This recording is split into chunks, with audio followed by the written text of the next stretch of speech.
द्वीप के बाद शाल्मली द्वीप के बाद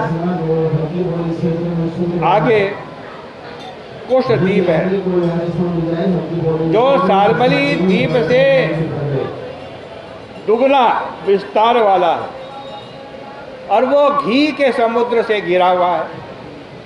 माँ के अधिपति प्रियव्रत पुत्र हिरण्यरेता, उन्होंने भी अपने 7 पुत्रों के लिए इस द्वीप को 7 खंडों, 7 पर्वतों और 7 नदियों में विभक्त किया।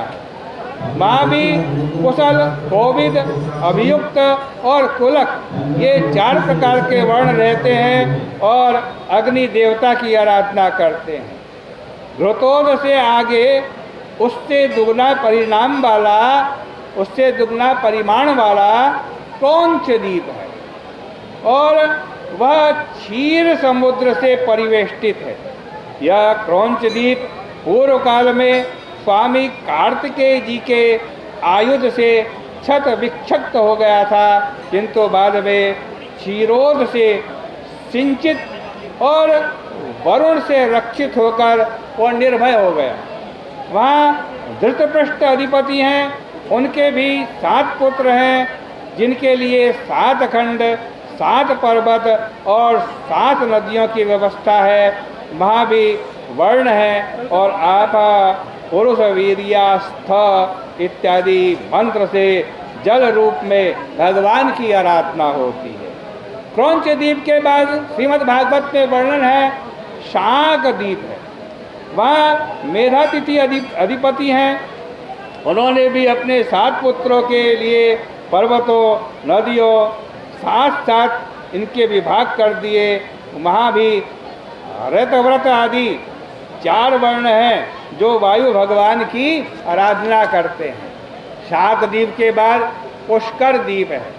वहाँ ब्रह्मा का आसन कमल कल्पित किया गया है। उस द्वीप में बहुत ऊंचा मानसोत्तर पर्वत है, उसके चारों ओर इंद्रादि देवताओं की पुरियां हैं। वहाँ सूर्य रथ का संवत्सर रूप चक्र भ्रमण करता रहता है। उसके अधिपति प्रियव्रत के पुत्र भीतिहोत्र ने अपने द्वीप के 2 विभाग करके रमणक और धातकी नामक 2 पुत्रों को दे दिया।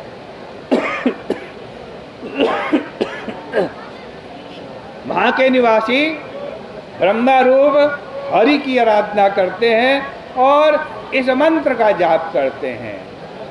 यत्तत् कर्ममयं लिंगम ब्रह्मलिंगम जनोर्चयेत् एकांतमद्वयं शांतं तस्मै भगवते नमः। पुष्कर द्वीप के बाद लोकालोक नामक पर्वत है। वहाँ शीशे के समान बहुत बड़ी भूमि है, जहाँ डाला हुआ पदार्थ फिर वापस नहीं होता। देखो, यह शास्त्रैक गम्य यहाँ पर विषयों का वर्णन है, उसमें तर्क वितर्क करने की कोई ज़रूरत नहीं है।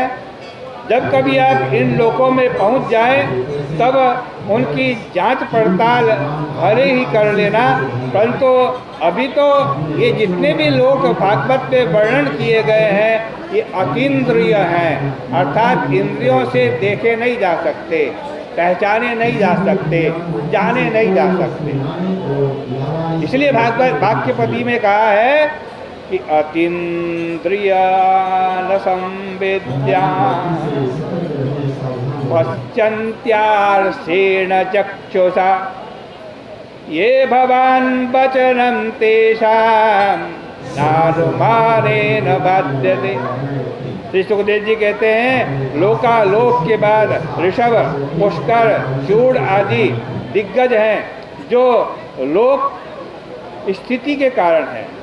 माँ भी भगवान विराजमान रहते हैं और उनकी आराधना होती रहती है। उसके बाद वह भूमि है जहाँ केवल विशुद्ध योगेश्वरों की गति है। श्री कृष्ण ने अर्जुन को उस भूमि का दर्शन तब कराया था जब वे उनके साथ ब्राह्मण पुत्रों को लाने के लिए गए थे। इस संसार में जितने भी उपाय और अपाय हैं वे सब शास्त्र में बताए गए हैं। जब यह बात कहने में आती है कि अमुक को पाप लग गया, आती है ना, लोग कहते तुझे पाप लग गया, वो जाएगा कैसे भैया? वो शास्त्र रीति से जाएगा, वैसे नहीं जाएगा। जब शास्त्र रीति से पाप लगा है तो वो शास्त्र रीति से ही जाएगा। अतः आप यह न समझे कि कोई भी हम मनमाना प्रायश्चित कर ले तो हमारा पाप दूर हो जाएगा। नहीं नहीं, उसके लिए प्रायश्चित भी शास्त्र विहित होना चाहिए। इसी तरह जितने भी अतीन्द्रिय लोग हैं वे सब शास्त्रों के द्वारा ही जाने जाते हैं। उनमें आना जाना न पड़े और उनकी निवृत्ति हो जाए, इसका उपाय भी शास्त्र से ही मालूम पड़ता है। अंत में, इस अध्याय के अंत में श्री सुखदेव जी ने कहा कि ब्रह्मांड के मध्य में सूर्य है।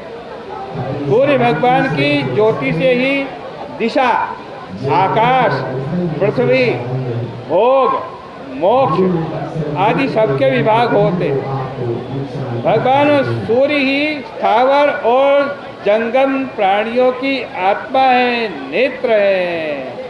सर्व जीव निकाया नाम सूर्य आत्मा दृगीश्वर। संसार के जितने भी प्राणी हैं उन सब की आंख कौन है? भगवान सूर्य नारायण। इस प्रकार श्रीमद् भागवत के पंचम स्कंद का ये 20वां अध्याय परिपूर्ण होता है।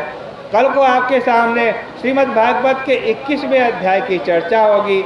आज की चर्चा का यही विराम करते हैं। बोले कृष्ण कन्हैया लाल की।